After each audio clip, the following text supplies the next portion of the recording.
So ఈ 35వ శ్లోకంలో ఈ దరిద్రి మాట నుంచి నాకు ఈ లోకం కాదు నాకు కావాల్సి, ఈ లోకం నా అవసరమైనప్పటికీ కూడా, ఈ రాజ్యాన్ని పూర్తిగా నా అవసరమైనప్పటికీ కూడా నేను, నాకు ఎలాగో ఇంట్రెస్ట్ లేదు మా వాళ్ళని చంపడం, అంతెందుకు ముల్లోకాలు దీనివల్ల నాకు వచ్చినప్పటికీ కూడా నేను సుఖంగా ఉండేది లేదు అన్నది. సో నేను మనం చెప్పుకోవాల్సిన పాయింట్ ఒకటి మిస్ అయింది ఏంటంటే, ఇప్పుడు ముల్లోకాలు బంధువులు.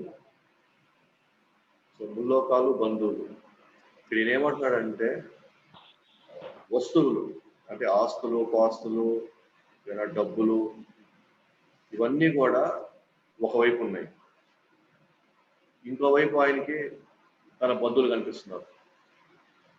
తను తన బంధువుల కోసం వస్తువులు వదులుకుంటున్నాడు, భోగాలు వదులుకుంటున్నాడు, ఎన్నో రకాల ఫెసిలిటీస్ వదులుకుంటున్నాడు.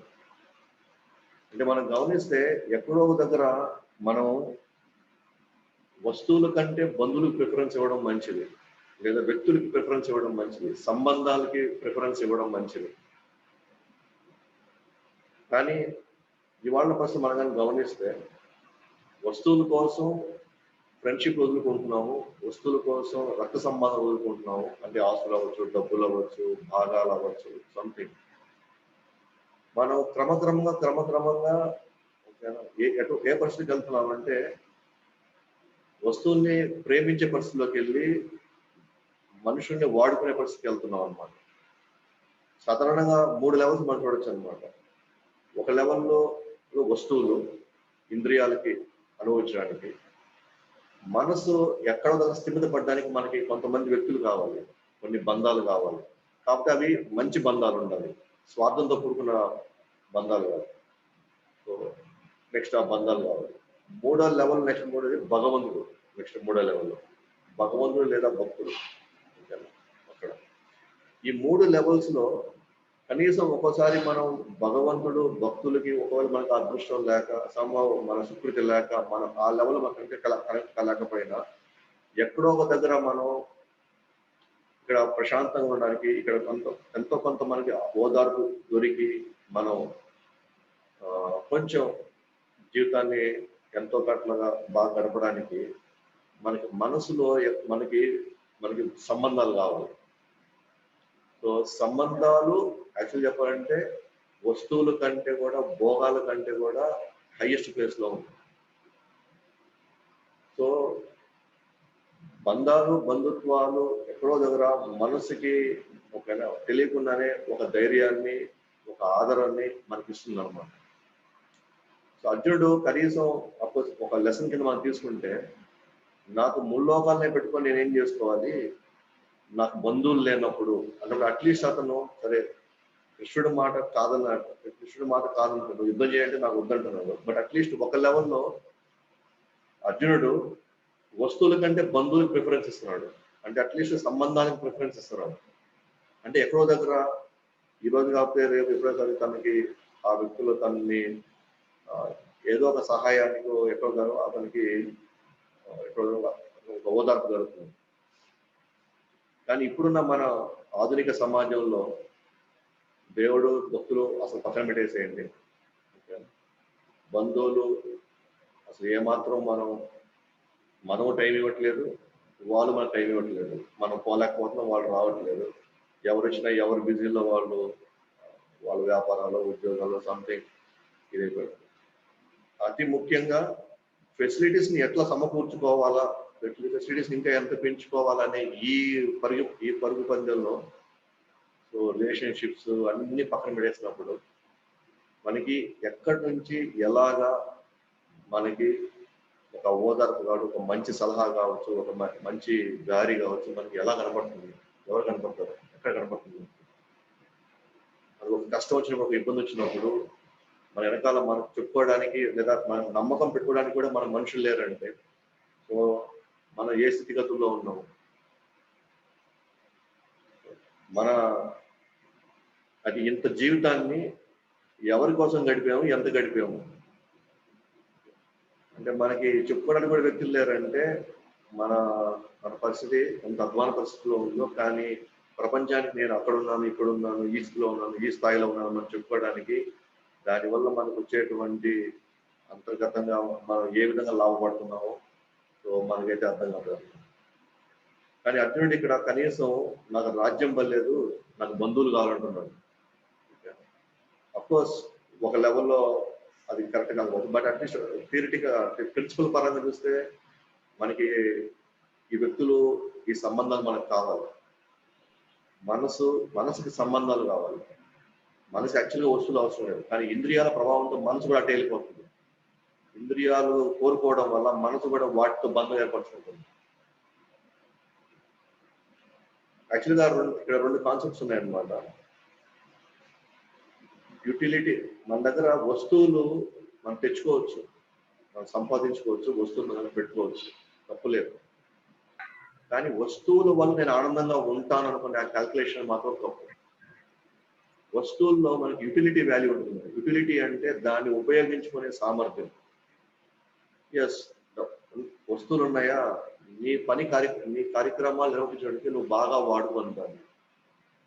దాన్ని మీకు ఎంత అవసరమో అంత దాంట్లో మీరు దాన్ని ఉపయోగించుకోండి, ఆ వస్తువులు ఉపయోగించుకోండి. సెల్ ఫోన్లు అవ్వచ్చు, ల్యాప్టాప్స్ అవ్వచ్చు, ఇంకా ఏదైనా సరే టీవీలు అవ్వచ్చు, వాషింగ్ మెషిన్లు అవ్వచ్చు, బంగారం అవ్వచ్చు, ఏదైనా అవ్వచ్చు, బైక్స్, కార్స్, అది అది యూటిలిటీ వాల్యూ పెంచుతుంది. అంటే మన దాన్ని ఎంతైనా మనం దాన్ని యూటిలైజ్ చేసి దాన్ని ఉపయోగించుకోవడానికి మనకేం ఇబ్బంది లేదు, ఎంతైనా ఉపయోగించుకోండి, ఇబ్బంది లేదు. కానీ ఎక్కడ తప్పు చేస్తున్నామంటే, ఈ వస్తువులు నా దగ్గర ఉండడం వల్ల నాకు ఆనందం అనేది ఒకటి వస్తుంది అనే ఈ క్యాలిక్యులేషన్ ఏదైతే ఉందో అది 100% తప్పు అన్నమాట. కాబట్టి వస్తువులు తెచ్చుకోవచ్చు, వస్తువులు మనం వాడుకోవచ్చు, వస్తువులు మనం చూపించుకోవచ్చు కూడా. కానీ వస్తువుల వల్ల నాకు ఆనందం వస్తుంది అని అనుకుంటే అది మన తెలియలేనితనం అనమాట, లేదా మన మూర్ఖత్వంలో ఉన్నట్టే అనమాట. సో కనీసం ఇక్కడ అర్జునుడు నాకు వస్తువుల మీద అతనికి ఎదిపోయింది, బంధువులని కనీసం పెట్టుకోవాలనుకుంటున్నాడు. కాబట్టి మనం దేవుడు భక్తులు పక్కకి వెళ్ళిపోయారు, బంధువులు పక్కకి వెళ్ళిపోయారు, స్నేహితులు పక్కకి వెళ్ళిపోయారు. ఫైనల్ గా మన ఆధారం అంతా కూడా మన వస్తువుల మీద ఉన్నాం అన్నమాట, ఆస్తుల మీద ఉన్నాం అన్నమాట. అది ఎవరికి దేనికి ఏ పరిస్థితుల్లో మీకు అత్యంత అవసర పరిస్థితుల్లో ఇది అసలు ఏమాత్రం మనకి దరిదాపుల్లో కూడా మనకి ఉపయోగపడదు. సో అట్లీస్ట్ అర్జునుడు ఆస్తుల కంటే ఫస్ట్ బంధువులు ప్రిఫర్ చేసేది. సో ఇప్పుడు మన బంధువుల మధ్యలో మనకు నమ్మకాలు పోయినాయి అందరికీ కూడా, వాస్తవం. ఎందుకనంటే స్వార్థపూరితమైనటువంటి, మళ్ళీ నిన్న మనం చెప్పుకునే క్లాసులే, నేనే అనుభవించాలన్నా అనే ఈ ఇదిలో ఇప్పుడున్న పరిస్థితుల్లో నేను ఎక్కువ అనుభవించాలా, నేనే లాభం ఇదిలో మన బంధువులు కూడా దూరం చేసుకున్నాం, మన ఫ్రెండ్స్ని కూడా దూరం చేసుకున్నాం. అప్పుడు మనం అన్ని ఆల్మోస్ట్ ఒకప్పుడు పెద్ద పెద్ద కుటుంబాలన్నీ కూడా, ఉమ్మడి కుటుంబాలన్నీ కూడా ఇవాళ చిన్న చిన్న కుటుంబాలు, ఒంటరి కుటుంబాలు అనే కారణం ఏంటి? మేము మాత్రమే అనుభవించాలి, మేము మాత్రమే మా సొంతంగా మేము మాత్రమే చేసుకోవాలి, మేము మాత్రమే చూసుకోవాలి, మేమెందుకు ఒకటి చేయాలి, మాకేం అవసరం అన్న ఇదిలో పెద్ద పెద్ద కుటుంబాలన్నీ, ఉమ్మడి కుటుంబాలన్నీ చిన్న కుటుంబాలు అయ్యి ఎవరికి వాళ్ళు రోజు అనవసరమైన ఒత్తిళ్ళకి, అనవసరమైన భయానికి, ఎవరిని నమ్మలేక, ఎవరి మీద ఆధారపడలేక, మనకు మన బిడ్డలు పుట్టినా అలాంటి వాళ్ళకి ఏదో చూసుకోవాలన్నా చేసుకోవాలన్నా సరే ఓకేనా, ఎవ్వరు కనపడుతుంది అన్నమాట మనకు. సో అర్జునుడు కనీసం నాకు ముల్లోకాలు నాకు వచ్చినా కూడా నాకు దానివల్ల నాకు ఉపయోగం ఏంటి, నాకు బంధువులు ఉంటే చాలు అని కనీసం ఒక లెవెల్లో ఒక విధంగా చూస్తే అట్లీస్ట్ ఒక విధంగా సేఫ్ ప్లాట్ఫామ్. సో ఆ పాయింట్ మన జీవితాలు మనం చూస్తే అది మనకు కనబడుతుంది. ఇప్పుడు మనం 36వ శ్లోకానికి వెళ్తాం. పాపమేవాశ్రయేదాస్మన్ హత్వాయితా హత్వాయితా నతాయినా తస్మాన్నార్హా వయం హంతుం దాతారాష్ట్రం సంబంధవాన్ స్వజనం హి కథం హత్వా సుఖేన శ్యామ మాధవ పాపమేవాశ్రయేదస్మాన్ హత్వాయితా తతాయినా తస్మాన్నార్హా వయం హంతుం దాతారాష్ట్రం స్వబాంధవాన్ స్వజనం హి కథం హత్వా సుఖేన శ్యామ మాధవ. దీని భావం, ఇటువంటి దుర్మార్గులను వధిస్తే మాకు పాపమే సంక్రమిస్తుంది కనుక ధృతరాష్ట్రుని పుత్రులను మా బంధువులను సంహరించడం మాకు యుక్తము కాదు. ఓ కృష్ణ, లక్ష్మీపతి, స్వజనులను వధించడం వలన మాకు కలిగే లాభం ఏంటి? మేమెట్లా సుఖమును పొందగలము? ఇప్పుడు మనం 36 నుంచి 38 శ్లోకానికి ఉన్నాం. ఇది 3వ కారణం అన్నమాట. పెద్దలను చంపితే పాపం కలుగుతుంది కదా అని ఈ కారణం.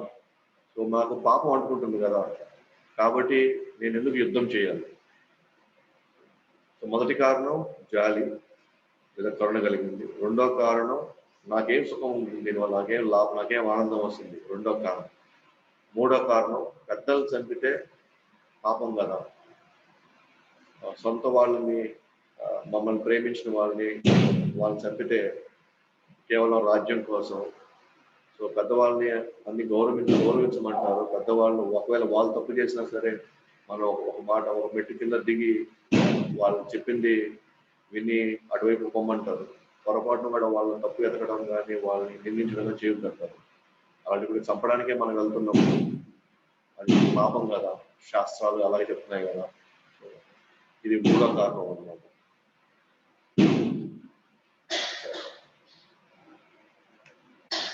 మనం దాన్ని గమనిస్తే ఇక్కడ పాపమేవాశ్రయేదస్మాన్,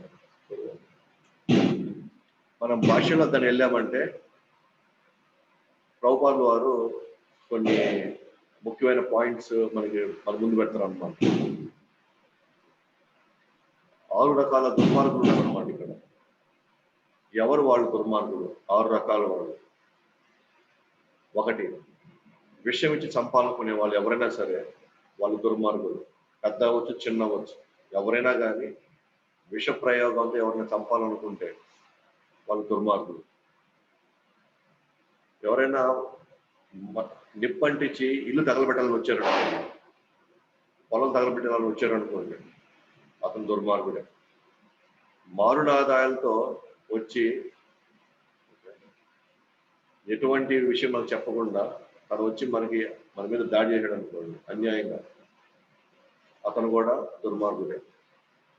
వేరే వాళ్ళ ధనాన్ని దోచుకున్నాడు అనుకోండి, అతను కూడా దుర్మార్గుడే.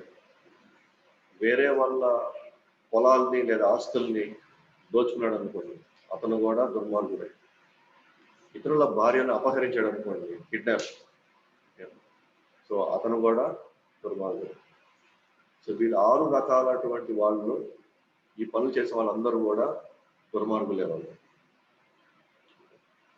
సో దుర్మార్గులు అయిన వాళ్ళు వీళ్ళని మనం పర్ఫెక్ట్గా, మనకు విషయం పర్ఫెక్ట్గా అర్థమయ్యి అన్ని కోణాల నుంచి మనం చూసి వీళ్ళు నిజంగానే అన్యాయంగా అక్రమంగా ఇలాంటి పనులు కానీ చేస్తుంటే మనము వాళ్ళని చంపేసినా కూడా ఏ పాపం మనకు అంటుకోదు. ఇండియన్ పిల్లల కోడ్ ప్రకారంగా, ఇంకో పిల్లల కోడ్ ప్రకారంగా కూడా మనం వెళ్ళి మనం సరిగ్గా కానీ వాదించగలిగితే కూడా మనకి దాన్ని ఏమంటారు, ఆత్మరక్షణ కోసం మనం చంపినప్పుడు ఎలాగో వాళ్ళు నిర్దోషులుగా అవుతారు. సో ఇవన్నీ ఎవరు చేసినా సరే, అది ఎంత పెద్దవాళ్ళైనా సరే, ఏ వయసు ఉన్నా సరే, వాళ్ళు కానీ దీంట్లో నిమగ్నం ఏంటి లేదా కానీ వాళ్ళు దానికి సపోర్ట్ చేసిన వాళ్ళైనా కూడా వాళ్ళు ఖచ్చితంగా దుర్మార్గులే. వాళ్ళని మనం ఎప్పుడైనా సరే చంపినా కూడా మనకి ఎలాంటి పాపం ఉంటుంది. అయితే ఇక్కడ అర్జునుడికి ఉన్న సమస్య ఏంటంటే పెద్దవాళ్ళకి దురాక్రమణదారుల మధ్యలో ఇరుక్కోబోయినాడు అన్నమాట. సో పెద్దవాళ్ళు ముఖ్యంగా ద్రోణాచార్యులు, భీష్ములు ఉన్నారు. అంటే ఆయనకి వాళ్ళ పట్ల ఎక్కడో తెలియనటువంటి అపారమైనటువంటి ప్రేమానురాగాలు ఆయనకి వాళ్ళ మీద ఉన్నాయి. ఎక్కడో వాళ్ళు ఇతనికి ఏ విధంగా కూడా వాళ్ళు హాని కలిగించాలి అది పక్కన పెడితే ఆయన ఇంకా వాళ్ళు అర్జున్ ఇంకా వాళ్ళు ఎక్కువ వాళ్ళు ప్రేమించారు. కానీ ఈ పెద్దవాళ్ళు ఏం చేస్తారు, ఇప్పుడు ఆ దురాక్రమణదారుల మీద దుర్మార్గులు వీళ్ళు సపోర్ట్ చేస్తున్నారు. సో తనకి ఇష్టం లేదు కాబట్టి, తనకి ఏమాత్రం వాళ్ళని ఇబ్బంది పెట్టేది ఇష్టం లేదు కాబట్టి, ఎందుకంటే వాళ్ళు మన పట్ల సాఫ్ట్ కార్నర్ మన మీద ఉంది కాబట్టి. సో సాధారణంగా మనం ఆ ప్లేస్లో ఉంటే కూడా మనకు కూడా మనసు రాదు. వాళ్ళు ఎందుకు చేసినంత వాళ్ళు కదా, వీళ్ళెందుకు మనం అనవసరంగా ఇది చేయడం, వీళ్ళెందుకు మనకు మనం ఇబ్బంది పడతాం, వీళ్ళు మాకు పర్సనల్గా ఎప్పుడు కూడా ఎలాంటి ఇబ్బంది పెట్టలేదు కదా అనేటువంటిది అది సహజంగా వస్తుంది. సో అందుకనే ఇప్పుడు కన్ఫ్యూజన్ ఒకటే అనమాట అర్జునుడికి. పెద్దవాళ్ళుగా వీళ్ళు నాకు అన్ని రకాలుగా నాకు ఎప్పుడు అండగానే ఉన్నారు. సో వీళ్ళని చంపడం వల్ల, వీళ్ళని పోగొట్టుకోవడం వల్ల, వీళ్ళ ద్వారా నాకు వచ్చే రాజ్యాన్ని నేను ఏం చేసుకునేది. కానీ కృష్ణుడు ధర్మం, కృష్ణుడు సంబంధించినటువంటి ఆయన కోణ నుంచి కానీ మనం చూస్తే అందరూ ఎంత పెద్దవాళ్ళైనా సరే ఈ ఆరుకి సపోర్ట్ చేసిన వాళ్ళు కానీ ఉంటే వాళ్ళ ప్రత్యక్షం అటు ఉండాల్సిన అవసరం లేదు. వాళ్ళ తరఫున వీళ్ళు ఉన్నా సరే వీళ్ళు కూడా దుర్మార్గుల లెక్కలోకి వెళ్ళిపోతారు అనమాట. ఉదాహరణకి ఈ 6 విషయాలు కౌరవులు చేస్తున్నారు. విషయం చంపాలని చూశారు, ఇల్లు వాళ్ళు ఉండేటువంటి ఇల్లు తగలబెట్టాలని చూశారు, మారునాయుధాలతో వాళ్ళు ఎప్పుడు ఒంటరిగా వాళ్ళు అడవిలో వాళ్ళ పాటికి వాళ్ళు అజ్ఞాతవాసం చేస్తుంటే, లేదా వాళ్ళ పాటికి వాళ్ళు అరణ్యవాసం చేస్తుంటే వాళ్ళ మీద వెళ్ళి ఎట్లయినా సరే ఇప్పుడు వాళ్ళు ఒంటరి వాళ్ళు అయిపోయారు, ఇప్పుడే మనం దాడి చేయాలి వాళ్ళ మీద అని చెప్పేసి దుర్యోధనుడు అందరు తీసుకువెళ్ళి వాళ్ళ మీద కట్టలేదు. కానీ అప్పుడు గంధర్వులు వచ్చి ఇచ్చేస్తారు అన్నమాట. సో ఎన్నో రకాలుగా ప్రయత్నం. అలాగే వాళ్ళ డబ్బులు దోచేస్తున్నారు, వాళ్ళ ఆస్తుల్ని ఈ జూదమాడట్లో వాళ్ళ ఆస్తులు దోచేస్తున్నారు, పైగా వాళ్ళ భార్యని వీళ్ళు అవమానించడం లేదా వాళ్ళని దూషణం చేశారు. అంటే ఈ 6 పనులు వాళ్ళు చేశారు. ఒకటి చేస్తుంటే పర్వాలేదు, ఎక్కడ మనం పోనీలేకపోతుంది, బట్ 6కి 6 వాళ్ళు చేస్తున్నారు. దానికి కంప్లీట్ గా ద్రోణులు, భీష్ములు వాళ్ళు వాళ్ళ వైపు నుంచి వాళ్ళు పోరాడుతున్నారు. కాబట్టి అర్జునుడికి కన్ఫ్యూజన్ లో ఉన్నాడు. అంటే నాకు నా వైపు వాళ్ళు చూపించినటువంటి ఆ ప్రేమకి నేను వాళ్ళని చంపడం ఎంత మాత్రం సముచితం అంటున్నాను. అది ఇక్కడ 2 శాస్త్రాలు ఉన్నాయన్నమాట. ఒకటి ధర్మశాస్త్రం ఒకటి ఉంది, అర్థశాస్త్రం ఒకటి ఉంది. ధర్మశాస్త్రం ప్రకారంగా చూస్తే ఎస్, పెద్దవాళ్ళని ఎప్పుడు మనం గౌరవించాలా, వాళ్ళ అన్న వాటికి వాళ్ళు చేసిన దానికి మనం బాధపడి మనం వాళ్ళని ఎదుర్కాల్సిన అవసరం లేదు, లేదా వాళ్ళని మనం ఎదుర్కోవాల్సిన అవసరం లేదు, ఎదిరించాల్సిన అవసరం లేదు. మనం చూడనట్టు మనం వెళ్ళిపోతాం. ఇది ధర్మశాస్త్రం చెప్తుంది. కానీ అర్థశాస్త్రం ఏం చెప్తుందంటే అలాంటి వాళ్ళు కానీ యుద్ధంలో కానీ ఉంటే, యుద్ధంలో మనకి ఛాలెంజ్ అయ్యి వాళ్ళు అన్యాయం వైపు దుర్మార్గం వైపు కానీ ఉంటే అప్పుడు మనం చంపేయవచ్చు అర్థశాస్త్రం ప్రకారం. కానీ ఇక్కడ అర్జునుడు వాళ్ళ మీద ఉన్న ప్రేమతో ధర్మశాస్త్రాన్ని మాత్రమే చూస్తున్నాడు అనమాట. వాళ్ళు ఎట్లా చంపాలి, వాళ్ళకి మనం ఎట్లా ఎదుర్కోవాలి, వాళ్ళని మనం ఎట్లా ఎందుకు ఇబ్బంది పెట్టాలి. కానీ అర్థశాస్త్రం ప్రకారంగా యుద్ధ నీతి, రాజనీతి, సో వీటి ప్రకారంగా కానీ చూస్తే మాత్రం వాళ్ళు ఎవరైనా సరే వాళ్ళు అన్యాయం వైపు అధర్మం వైపు కానీ ఉన్నట్లయితే మనం చంపేయవచ్చు. ఇది అర్థశాస్త్రం చెప్తుంది. సో మనం అన్ని శాస్త్రాలు చదివినా కూడా ఏ శాస్త్రం ఎక్కడ అప్లై చేయాలో మనకు తెలియాలి. ఏ కాంటెక్స్ట్ లో, ఏ సందర్భంలో ఏది మనకి ఏది పర్ఫెక్ట్ గా అక్కడ మనం ఉపయోగించాలో మనకు తెలియదు అనమాట. అందుకే మనకి ఎప్పుడు గురువు అవసరం. ఒక్కోసారి రెండు స్టేట్మెంట్లు మనకి ఒకటిగా కరెక్ట్గా కనిపిస్తుంటుంది అన్నమాట. కానీ రెండింటిలో ఏది ఇప్పుడు చేయాలో మనకు తెలియదు. కాబట్టి ఆ కాన్ఫ్లిక్ట్స్ వచ్చినప్పుడు మాత్రమే మనం ఎలాంటి నిర్ణయం తీసుకుంటామో మనకు తెలియదు. ఎందుకంటే ఇక్కడ ఒక పక్క బంధుప్రీతి ఒకవైపు ఉంటుంది, ఇంకో వైపు చేయాల్సిన ధర్మం ఉంటుంది. ఎప్పుడైనా సరే మన ఇష్టాలకి ధర్మానికి ఎప్పుడు ఈ క్లాష్ ఉంటుంది, జీవితాంతం అనుకుంటున్నాం అన్నమాట. మన మధ్యలో ఉన్న మన వాళ్ళకి యాక్చువల్గా ధర్మం నిలబెట్టడానికి ఎప్పుడు క్లాష్ ఉంటుంది. కానీ ఎప్పుడైతే మనకి బంధుప్రీతి ఎక్కువ ఉంటుందో ఆటోమేటిక్ మన ధర్మాన్ని ప్రొసెస్ కాదులే, అదని ఎవరు చూశారు ఆయన పట్టుకొని ఇటువైపు వెళ్ళిపోతాం. ఇవే మనకి చివరల్లో ఆఖరి సమయాల్లో సరైన సమయంలో మనకి ఇవే ఇబ్బందులు వస్తాయి మళ్ళీ మనకి. అప్పుడు మనం తప్పించుకోలేక, మనం దాని నుంచి నివారించుకోలేక, మనం విసుగు చెంది, మనం ఇబ్బంది పడి కష్టపడి మళ్ళీ అనవసరం గొడవలయ్యి మళ్ళీ మన జీవితాలు అస్తవ్యస్తం అవుతాయి అన్నమాట. సో ఇప్పుడు ఏదైతే ఇప్పుడు అర్జునుడు నేను వెళ్ళిపోతాను ఇక్కడ నుంచి, ఇప్పుడు దీనివల్ల నాకు రాజ్యం వచ్చి నాకేం లాభం, వీళ్ళ యుద్ధంలో చేసి నాకేంటి లాభం, ముందు నా వాళ్ళు కదా నేను కాపాడుకోవాలని అనుకుంటున్నాను. సరే సపోజ్ ఒకవేళ ఈయన వైపు నుంచి వాళ్ళ బంధువులు కానీ దాన్ని వదిలేస్తే, ఓకేనా, రాజ్యం ఓకే నాకు అవసరం వదిలేస్తే, రేపు ఎప్పుడైనా అర్జునుడు ఒంటరిగా దొరికితే అడవుల్లో వీళ్ళు చంపేరా, వీళ్ళు అతని మీద దాడి చేయరా? ఖచ్చితంగా చేయడానికి అవకాశాలు ఉన్నాయి. పైగా ప్రపంచం ఉన్న రాజ్యం, ప్రపంచం అంతా కూడా కంప్లీట్గా అస్తవ్యస్తం అయిపోతాయి వీళ్ళ యొక్క దుర్మార్గమైనటువంటి పాలన. బట్ కృష్ణుడు దూరదృష్టిలో నుంచి చూస్తున్నాడు. సో ఏ విధంగా, అందుకని ప్రభుపాదుల వారు మనకి ఇక్కడ భాష్యంలో సాధుత్వము క్షత్రియులకు యుద్ధంలో పనికిరాదు, సాధువులుగా ఉండాలి, సాధు స్వభావం ఉండాలి, అని యుద్ధంలో పనికి రాకూడదు, యుద్ధంలో ఆ కోణం బయటకు రాకూడదు. నార్మల్ పరిస్థితుల్లో మాత్రం, నార్మల్ సిచ్యువేషన్ అయితే ఖచ్చితంగా మనం పెద్దల్ని జాగ్రత్తగా చూసుకోవాలి. పెద్దల విషయాలు మనం కొంచెం తగ్గిపోయినా మనకి ఇబ్బంది లేదు. కానీ క్షత్రియుడు ముఖ్యంగా యుద్ధంకి వచ్చినప్పుడు, యుద్ధంలో వాళ్ళు ఎవరైనా సరే ఛాలెంజ్ చేస్తే, వాళ్ళ వయసుకి, వాళ్ళ అనుభవానికి ఏమున్నా సరే అర్థం సరే, అక్కడ సాధు లక్షణాలు బయటికి రాకూడదు. అది వచ్చాయంటే అది వీక్నెస్ కిందకి వెళ్తుంది ఆ యుద్ధ సమయంలో మాత్రం. ఓకే, నేను చంపకూడదు, నేను చేయలేను, నా వల్ల కాదు అంటే అది ఎక్కడో శారీరక ప్రభావానికి లోనైనట్టు అన్నమాట. ఉదాహరణకి రాముడికి అన్ని సాధు లక్షణాలు ఉండేది. రాముడి సాధు లక్షణాలు అప్పుడు ఏ లక్షణాలు ఉన్నాయి, కానీ తన భార్య సీతమ్మ వారిని రావణాసుడు అపహరించినప్పుడు ఆ రావణాసుడు చీల్చి చెండాడాడు. అక్కడ నాకేం అవసరం ఏముందిలే, ఓన్లే నా కోసం వీళ్ళందరికీ ఇది చేయాలన్నా, ఇదంతా నాకు అవసరమా అట్లా అనుకోలేదండి. సాధు లక్షణాలు ఉండాలి. అది ఆర్డినరీ సర్కమ్స్టెన్సెస్ లో కొన్ని మనం కాపాడుకోవడానికి, కొంత మనం సమాజంలో కొంత మనం మంచి వ్యవహారాన్ని చూపించడం కోసం అవసరం.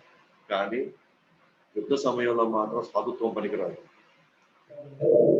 ఒక్కోసారి ప్రభుపాద భాషలో రాదు, ఒక్కోసారి ప్రజల దృష్టిలో పడడం ముఖ్యంగా అనుకుంటారు. ప్రజల దృష్టిలో నేను మంచోడు అనిపించుకోవాలా, ప్రజల దృష్టిలో చూడు ఈయన వచ్చినా సరే తన రాజ్యంలో వదిలేసుకున్నాడు వాళ్ళ కోసం, ఇది ఎంత గొప్పవాడు. ఎందుకంటే ఇప్పుడు అర్జునుడి కొంచెం బాధ అనమాట. అంటే ఏమనుకుంటారు ప్రజలు, ఆఫ్టర్ ఆల్ వచ్చిన రాజ్యం కోసం 20,000 మందిని చంపాడు అయితను అని అనుకుంటారేమోనది. అసలైన ధర్మాన్ని త్యాగం చేస్తారు. చేయాల్సినవి ఖచ్చితంగా అక్కడ యాక్ట్ చేయాల్సినవి, ఖచ్చితంగా అక్కడ యాక్షన్ చేయాల్సినవి. ఇంతకాలం ఈ పేరు నేను ఎందుకు పోగొట్టుకోవాలి అంటే అది ఏమంటారు, ఫాల్స్ ప్రెస్టేజ్ అనమాట. ఫాల్స్ ప్రెస్టేజ్ కోసం ఒక్కోసారి వాళ్ళు అసలైన ధర్మం యాక్చువల్గా ఎక్కడైతే వాళ్ళు యాక్ట్ చేయాలో, ఎక్కడైతే వాళ్ళు నిజంగా వాళ్ళ యొక్క ఉనికిని వాళ్ళు చూపించాలో వాళ్ళు చూపించలేదు. ఎందుకంటే ప్రజల దృష్టిలో నేను ఏమైపోతాను. సో చాలా మంది ఈవెన్ కృష్ణచైతన్యంలోకి వచ్చిన తర్వాత కూడా, మనం కృష్ణుడు దేవుడు అని మనకు తెలిసినప్పటికీ కూడా నామంలో కానివ్వండి, వాళ్ళ నియమాలు పాటించడంలో కానివ్వండి, మనకు ఎంతో కొంత లాభం పొంది నిజంగా మనం దానివల్ల మన ఆనందం ఉన్నప్పటికీ కూడా మనం తిలకం పెట్టుకోవాలన్నా, కంటి మాల వేసుకోవాలన్నా, లేదా ఎవరైనా భగవద్గీత పోయి చెప్పాలంటే మనకు భయం అన్నమాట. ప్రజలు మనల్ని ఏమనుకుంటారు, ప్రజలు మనం ఎట్లా ఆలోచిస్తారు. సో అంటే అది ఎక్కడ ఉంటుంది, అది దాని ఏంటది ఇంకా మనము మన యొక్క ప్రెస్టేజ్ని కాపాడుకోవడానికి ప్రయత్నిస్తున్నాము. ఇది నిజమైనప్పుడు, ఇది ధర్మమైనప్పుడు, దీంట్లో ఇది సత్యమైనప్పుడు మనం మాట్లాడలేకపోయినా, మనం దాన్ని చెప్పలేకపోయినా అంటే దెన్ మనం కూడా ఈ బంధుప్రీతి లెక్కలోకి వచ్చేసింది. మనం కూడా మనం కాపాడుకునే పరిస్థితిలోకి మనం వెళ్తున్నాం. చెత్త చెత్త సినిమాలని, చెత్త చెత్త వస్తువుల్ని దేనికి వాటి మనం విపరీతమైన పబ్లిసిటీ ఇస్తున్నాం. మనం రాకపోయినా మనం పోయి చెప్తాం అనమాట, అడవి కొన్నారా, ఇది పోయి కొన్నారా, ఇక్కడ అది భలే ఆఫర్ వస్తుంది అక్కడ అని. కానీ ఇక్కడ జీవితమే ఒక గోలోకం వైపు, వైకుంఠం వైపు వెళ్ళడానికి అన్ని రకాలైనటువంటి పూర్తి ఆధారాలతో, సత్యాలతో మనం ముందే ఆవిష్కరిస్తున్నప్పుడు మనం దాన్ని చెప్పలేకపోతున్నాం, మనం మాట్లాడలేకపోతున్నాం అంటే మనం కూడా ధర్మం తప్పుతున్నట్టే కదా. ఇది ధర్మం, ఇది సత్యమైనప్పుడు, దీనివల్ల 10 మంది జీవితాలు బాగవుతాయని మనకు తెలిసినప్పుడు మనం కూడా సేమ్ అదే అన్నమాట. సో కొంతమంది వాళ్ళు సింగిల్గా వాళ్ళ కామన్ ఉంటారు, కొంతమంది ఆ కుటుంబాలు కామన్గా ఉండిపోతారు, వాళ్ళు చేసుకుంటూ ఉంటారు. సో అది కూడా అంటే మంచి వాళ్ళు నిశ్శబ్దం, చెప్పగలిగే వాళ్ళ సామర్థ్యం ఉండే వాళ్ళ యొక్క నిశ్శబ్దం చాలా పెద్ద ప్రాబ్లం. సో దానివల్ల ఇంకా లేనిపోయిన అర్థాలను తీసుకెళ్తాం అన్నమాట. సో ఇక్కడ మాధవ అనే పదం వాడాడు అన్నమాట అర్జునుడు. సో మాధవ అంటే భాగ్యం కలిగించేవాడు, సౌభాగ్యం కలిగించేవాడు. మాధవ అంటే లక్ష్మీ అమ్మవారి యొక్క భర్త, అంటే ఫార్చ్యూన్ తీసుకొని వస్తుంది, భాగ్యం తీసుకొని వస్తుంది. సో అంటే పోయిన శ్లోకంలో గోవింద అన్నాడు, ఈ శ్లోకంలో మాధవ అంటున్నాడు. ఎందుకు ఈ పదం వాడాడు? సో చూస్తే ఇప్పుడు అర్జునుడు ఏమన్నా పోయి మనము ఏదైనా చేస్తే దానివల్ల మనకి ఉపయోగం ఉండాలి, కానీ ఉపయోగం కలిగిన మనకు భాగ్యం కలుగుతుంది. కానీ పోయిపోయి నన్ను వాళ్ళు చంపమంటున్నావే, నాకేం భాగ్యం కలిగిస్తుంది నువ్వు చెప్పు అంటున్నాడు. ఓ మాధవ, నువ్వు భాగ్యం కలిగించాల్సిన వాడివి, నాకు ఇప్పుడు ఇలా చంపడం వల్ల నాకేం మేలు కలుగుతుందో నాకేం అర్థం కావడం లేదు. పైగా నా సొంత వాళ్ళని, అనుభవమైనటువంటి వాళ్ళని, పెద్దవాళ్ళైనటువంటి భీష్ముడి ద్రోణం చంపమంటున్నావే, దీనివల్ల నాకు ఎలాంటి భాగ్యం కలుగుతుంది?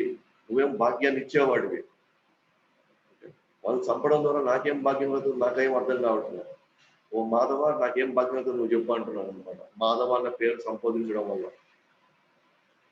భాగ్యం పంచాల్సిన నువ్వు నాకు చూస్తే నాకు పేరు పోయేటట్టుంది, వీళ్ళందరినీ చంపడం నాకు పాపం అనుకునేటట్టుంది.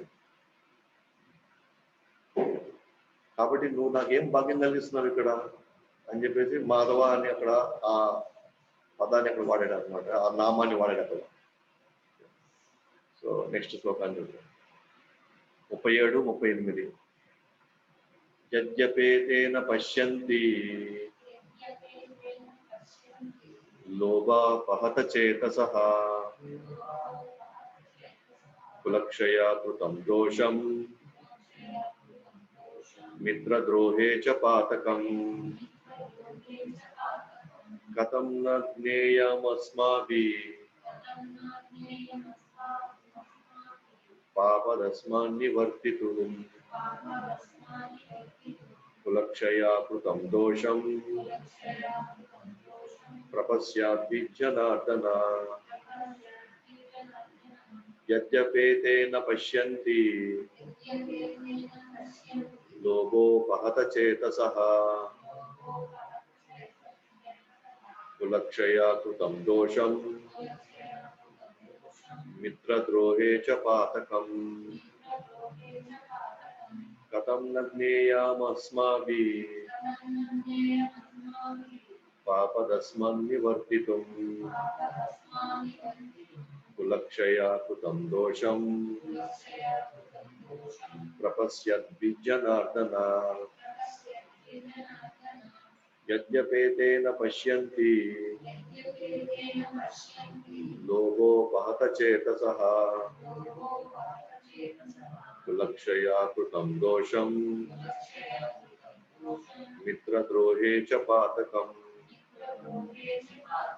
కథం న జ్ఞేయమస్మాభిః పాపదస్మన్ నివర్తితుం కులక్షయా కృతం దోషం ప్రపశ్యద్విర్జనార్దన.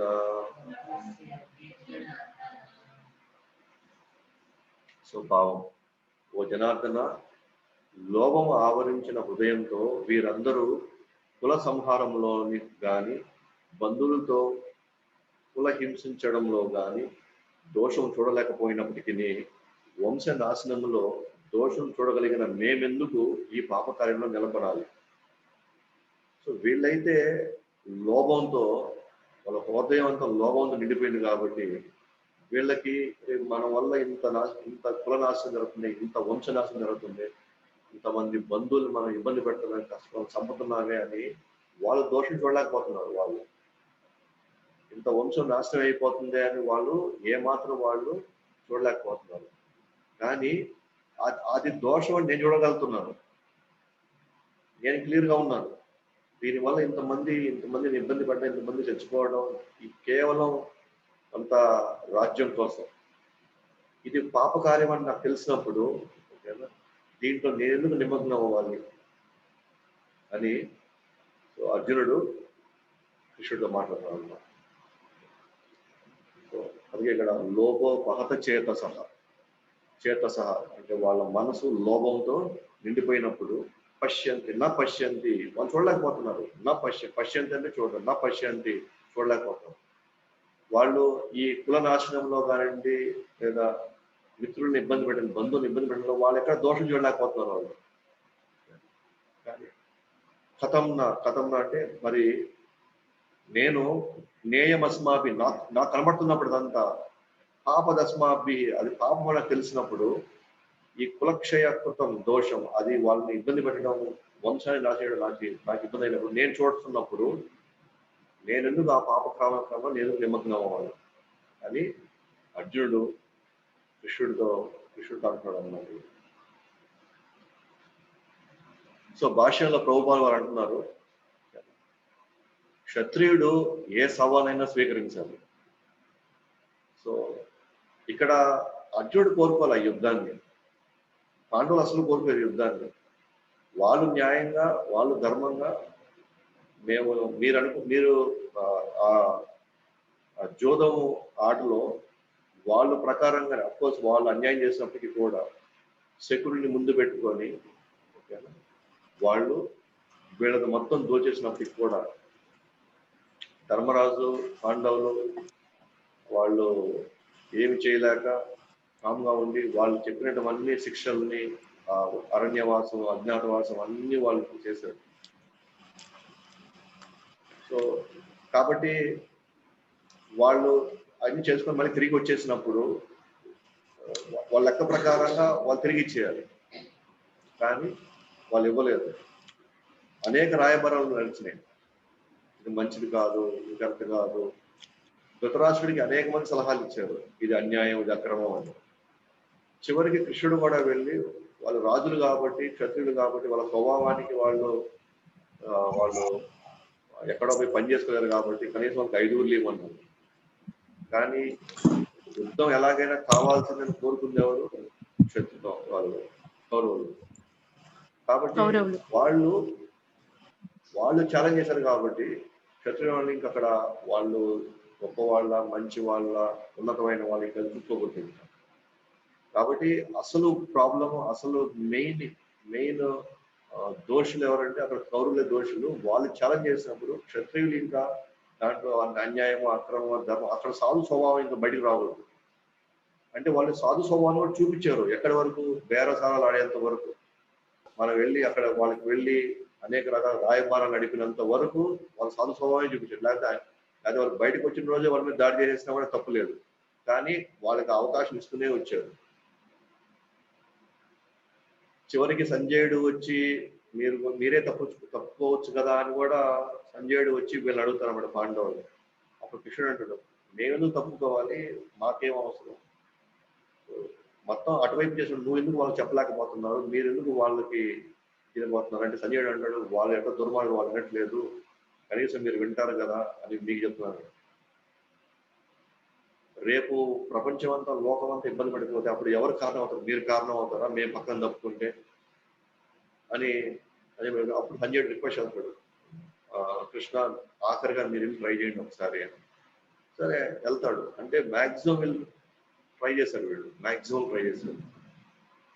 కానీ అది వర్కౌట్ కాకనే ఇంకా ఫైనల్గా ఇంక వేరే ఆప్షన్. కానీ ఇప్పుడు ఈ సమయం చదువుకొని బయటకు వచ్చేసి నేను యుద్ధం చేయను, నా వల్ల కాదు, నా వాళ్ళని ఎంత చేసుకునేది అని ఈ సమయంలో వచ్చినట్టు కాదు. కాబట్టి స్వీకరించాలి దాన్ని.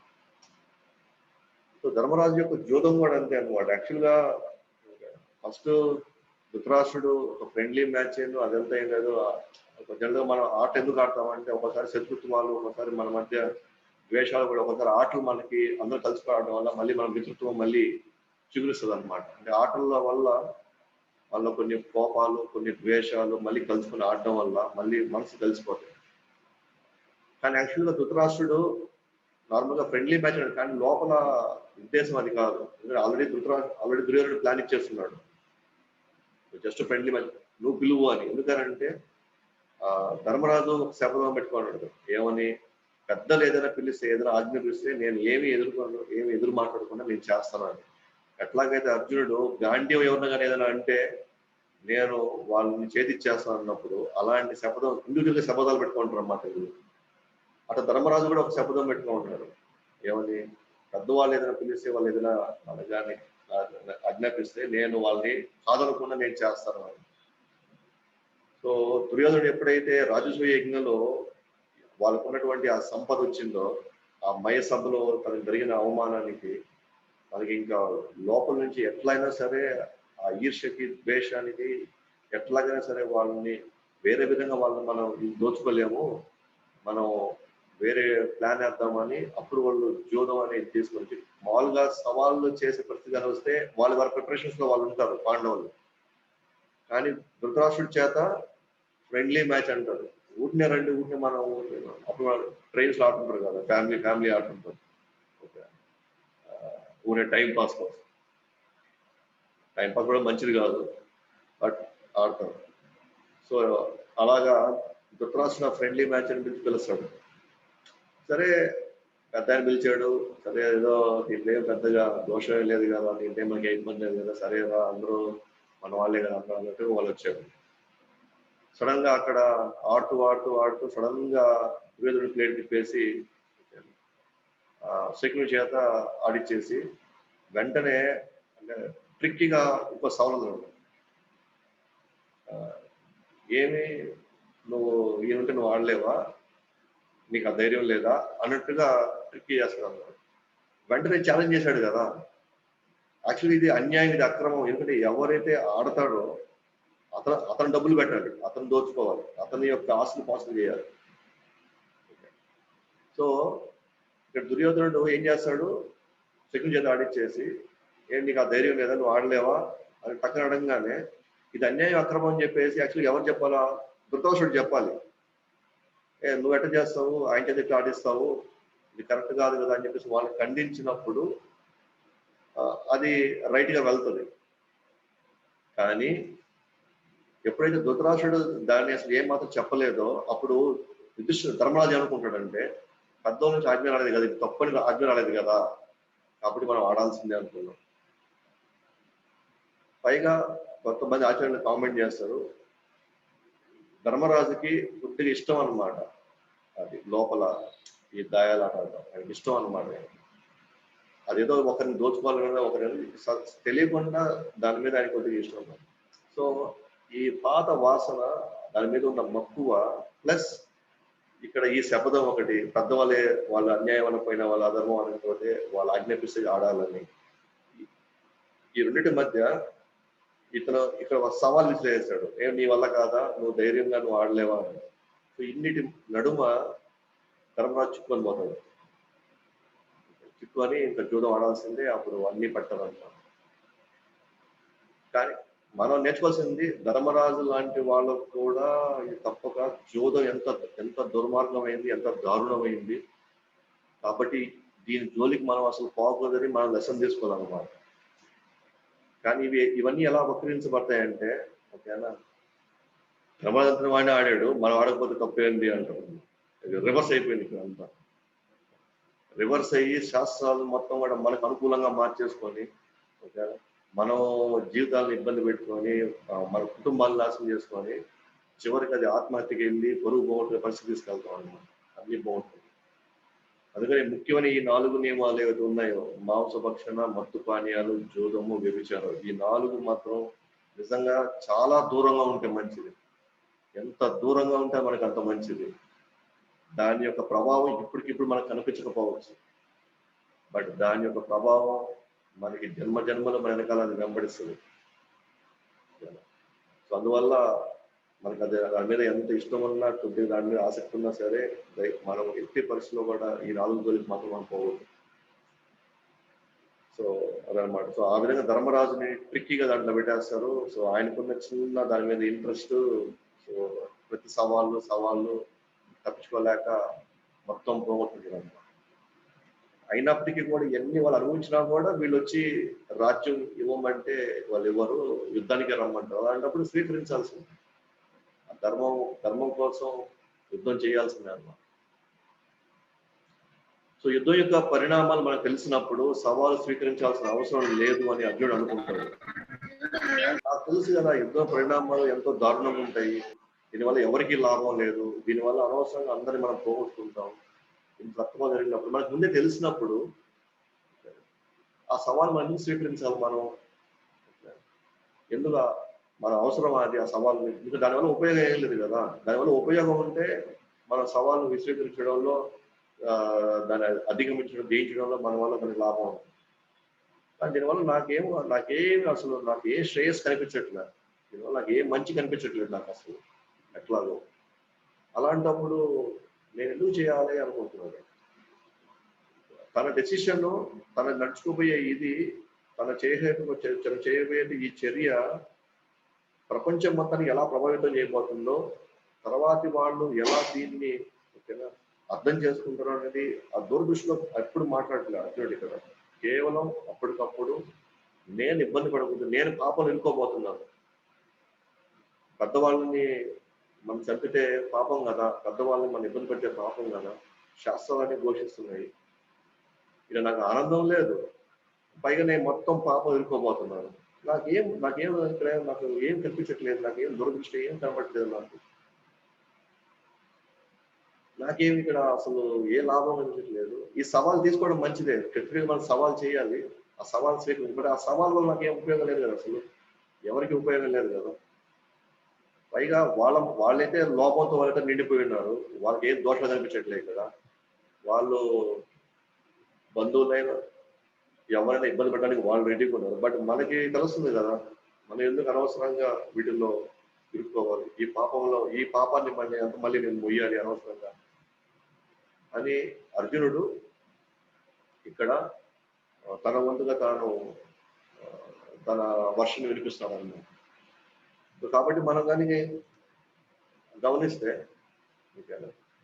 ఈ 3 అంశాల్లో ఒకసారి మనకు అనిపిస్తుంది, మనం తీసుకునే నిర్ణయాలు, మన అభిప్రాయాలు చాలా గొప్పగా అనిపిస్తుంది. మనం అన్నీ కూడా సమగ్రంగా ఆలోచించి అన్ని విధాలుగా మనకు అన్నీ తెలుసు, మన అభిప్రాయాలన్నీ చాలా ఉన్నతమైనటువంటిగా మనకు అనిపిస్తుంది. మనం చూసే కోణం, మనం పెరిగిన విధానం, మన దగ్గర ఉన్నటువంటి జ్ఞానం, మనకు అన్నీ అనిపిస్తుందంటే మన అభిప్రాయాలు చాలా గొప్పవి. నా అభిప్రాయాలను ఎవరైతే ఓకేనా అంగీకరిస్తారో వాళ్ళందరూ మంచి వాళ్ళు, వాళ్ళందరూ నా మిత్రులు. నా అభిప్రాయానికి ఎవరైతే విరుద్ధంగా ఉన్నారో, ఎవరైతే దాన్ని ఒప్పుకోవట్లేదో వీళ్ళందరూ నా శత్రువులు. అంటే మన మీద మన అభిప్రాయం మీద అపారమైన నమ్మకం అన్నమాట మనకి. మనం అర్థం చేసుకోవాల్సింది, మన ఇంద్రియాలు కంట్రోల్ లేవు. 2, మన మనసు కంట్రోల్ లేదు. 3, మన బుద్ధిలో లోడ్ అయినటువంటి నాలెడ్జ్ అది పర్ఫెక్ట్ నాలెడ్జ్ కాదు. పైగా మన గుణ ప్రభావంలో సత్వ రజ తమో గుణాల్లో మనం పుట్టుమిట్లాడుతుంది. ఈర్ష ద్వేష రాగాలు వైషమ్యాలతో మనం నిండిపోయి ఉన్నాం. ఇన్ని దోషాలతో నిండిన మనం మన అభిప్రాయాలు ఎప్పుడు కరెక్ట్ అవుతాయి? అసలు ఏ విధంగా మన అభిప్రాయాలు మాత్రం పర్ఫెక్ట్ అవుతాయి? ఏ పరిస్థితుల్లో మన అభిప్రాయాలు పర్ఫెక్ట్ అవుతాయి? ఇన్ని దోషాలు పెట్టుకొని. కానీ మా ఏంటంటే మన అభిప్రాయాల మీద మనకి అపారమైన నమ్మకం అన్నమాట. మన దగ్గర ఉన్న జ్ఞాన సంపదకి దానికి మించింది ఇంకా లేదు, మనమే సర్టిఫై ఇస్తాం అన్నమాట. సో ఒకవైపు అర్జునుడి పరిస్థితి నుంచి మనం నేర్చుకోవాల్సింది అదే అన్నమాట.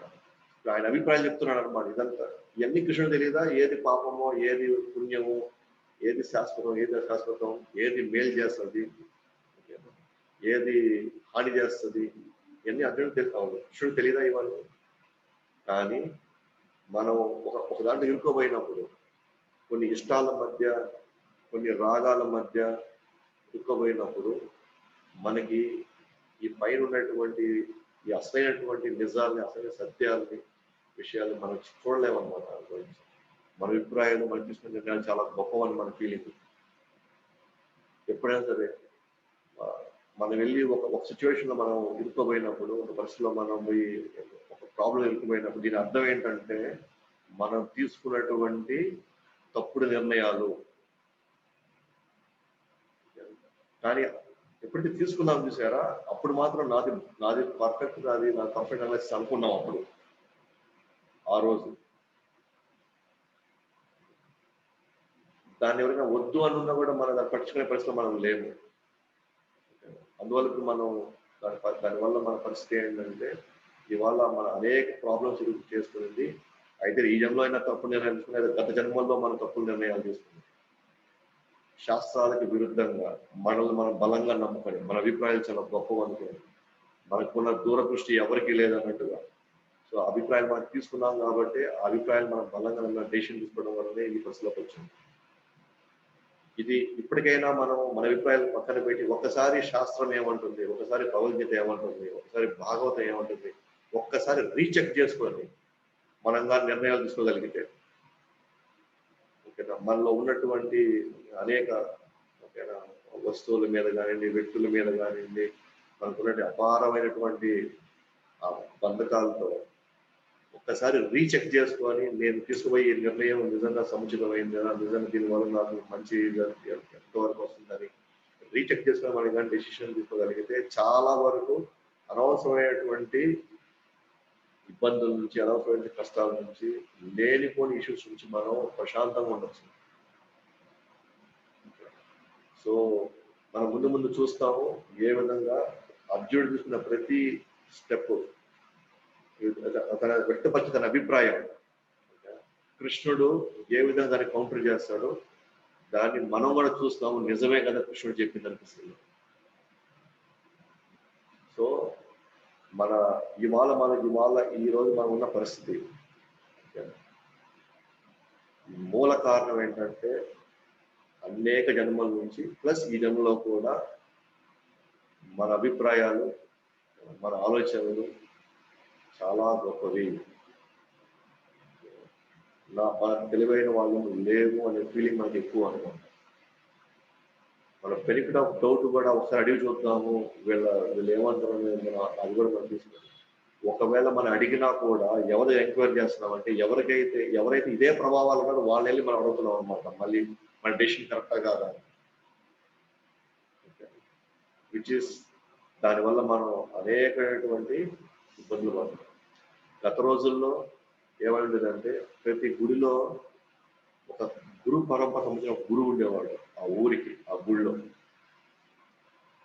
బ్రాహ్మణుడి రూపంలో, వైష్ణవుడి రూపంలో అక్కడ ఉండేవాళ్ళు. వాళ్ళు నిస్వార్థంగా, వాళ్ళు శాస్త్రాలకి అనుగుణంగా వాళ్ళు మనం ఇచ్చే ఆ డొనేషన్లతో లేదా మనం ఇచ్చే మన హంగు ఆర్భాటాలు వాళ్ళు ఎప్పుడు వాళ్ళు లోనేవాళ్ళు కాదు.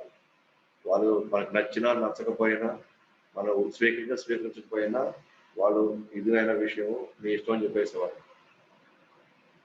అప్పుడు ఊరికి ఒకరు అట్లా కొంతమంది అయితే కొన్ని వంశాలకి ఆ వంశ గురువు ఉంటాడు అన్నమాట.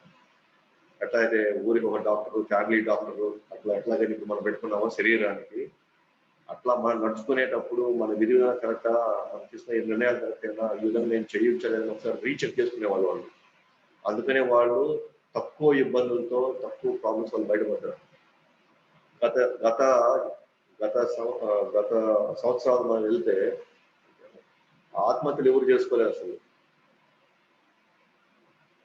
ఏదో ఏదో అడవిలో ఏదైనా కాటుకో లేకపోతే ఇంకేదో ఇతర కారణాల వల్ల వాళ్ళకి మరణాలు సంభవించే ఉంటాయేమో కానీ ఆత్మహత్యలు మాత్రం ఎవరు చేసుకోలేరు. ఎందుకంటే ఆత్మహత్య చేసుకోవాల్సినటువంటి ఆ నిర్ణయాలు వాళ్ళు ఎప్పుడు, ఎందుకంటే వాళ్ళు ఎప్పుడు కూడా ఇన్ రీచెక్ చేసిన వాళ్ళు శాస్త్రాలతో, బ్రాహ్మణులతో, వైష్ణవులతో. వాళ్ళు ఏం చెప్తే అది శిరసా వహిస్తూ దాన్ని వాళ్ళు ఫాలో అయ్యేవాళ్ళు. ఆ కన్సల్టేషన్ ఇప్పుడు మనకు లేదు. లక్కీగా ఇప్పుడు అర్జునుడు కూడా ఆసక్తిలో పడ్డాడు, బట్ ఆయనకి పర్ఫెక్ట్ గా గైడ్ చేయడానికి పక్కనే కృష్ణుడు ఉన్నాడు. ఇప్పుడు ఆయన తీసుకుపోయే నిర్ణయాలు కానీ నిజంగా దాన్ని తీసుకోవాలి ఉంటే, నిజంగా ఆ ప్రకారంగా అర్జునుడు కానీ నిజంగా ఇప్పుడు కానీ యుద్ధంగా ఉద్దేశాలు ఉంటే అర్జునుడి పరిస్థితి దారుణం ఉండు, ఇంకా ప్రపంచం పరిస్థితి ఇంకా దారుణం ఉంది. అది రైట్ టైంలో అర్జునుడు కృష్ణుడు పర్ఫెక్ట్ గా దాన్ని ఖండించి అతనికి అర్థమయ్యేలాగా చెప్పి యాక్చువల్ ప్రొఫెసర్ తీసుకెళ్ళాడు. మనము కూడా మన అభిప్రాయాన్ని మనం ఇది పర్ఫెక్ట్ అనుకోని ఎంతకంటే గొప్ప నిర్ణయాలు ఇంకా ఉండవు అన్నట్టుగా దయచేసి మనం ఆ పరిస్థితిలో మనం వెళ్ళినట్లయితే దాని పూర్తి బాధ్యత మళ్ళీ మనమే వహించాల్సి వస్తుంది. ఇప్పుడు ఎవరికి వాళ్ళ నిర్ణయాలు, ఎవరికి వాళ్ళకి గొప్పవి, ఎవరికి వాళ్ళు వెళ్తున్నారు కాబట్టి ఇప్పుడు ఆత్మహత్యలు ఎక్కువ అవుతున్నాయి. ఎందుకంటే దాన్ని ఆ సమస్యలు ఎదుర్కొన్నప్పుడు ఎవరు లేరన్నమాట పక్కన అతనికి ఒక మాట సహాయం చేయడానికి. కానీ తనకి ఇది కాదు, ఇది పద్ధతి కాదు, ఈ విధంగా మనం చేయకూడదని ఖండించే వాళ్ళు ఎవరు లేరు. అంటే మనకి ఎందుకులే వాళ్ళు వ్యతిరేకిస్తే మళ్ళీ మనం ఎందుకు వాళ్ళకి మన శత్రువులు అవ్వాలా, వాళ్ళు ఎవరుకుంటే మన సై అంటే పర్వాలేదు అన్నట్టుగా ఉన్నారు అందరూ. ఎందుకంటే ఒకవేళ వాళ్ళు నిజంగా మనకు మంచి సలహా ఇచ్చినా మనం తీసుకునే పొజిషన్లో మనం లేము. పైగా వాళ్ళని వాళ్ళకేం తెలుసు అన్నట్టుగా మనం వ్యవహరిస్తున్నాం అన్నమాట. సో అందువల్ల అనేకమైనటువంటి స్వార్థంతో కూడుకున్న మన ఇష్టాలు, మన అభిప్రాయాలు ఇవన్నీ మనమే కొన్ని అంచనాలు వేసుకొని, మనమే కొన్ని ప్లాన్లు వేసుకొని మనం తీసుకునేటువంటి అనేకమైనటువంటి నిర్ణయాలు మనకి మన జీవితంలో అనేక సమస్యలు తీసుకొని వస్తాయి. ఇంకా అనేక సమస్యలు కూడా రాబోతున్నాయి. ఇక్కడ భగవంతుడితో ఎలాంటి సంబంధం లేదు. భగవంతుడు ఎటువంటి మన తీసుకునే దానికి ఆయనకి ఎటువంటి సంబంధం లేదు. ఇది మనము మన జీవితం ఎలా ఉండాలి, ఎలా ఉంటే బాగుంటుంది అని మనము పూర్తి బాధ్యత వహించాలన్నమాట. అలా వహించినప్పుడు మనం దాని పర్యావాసాలు మనం భరించాల్సి వస్తుంది. కాబట్టి ఇక్కడితో ఈ సెషన్ క్లోజ్ చేస్తున్నాం. సో మీకు ఏమైనా సందేహాలు ఉంటే మీరు అడగవచ్చు.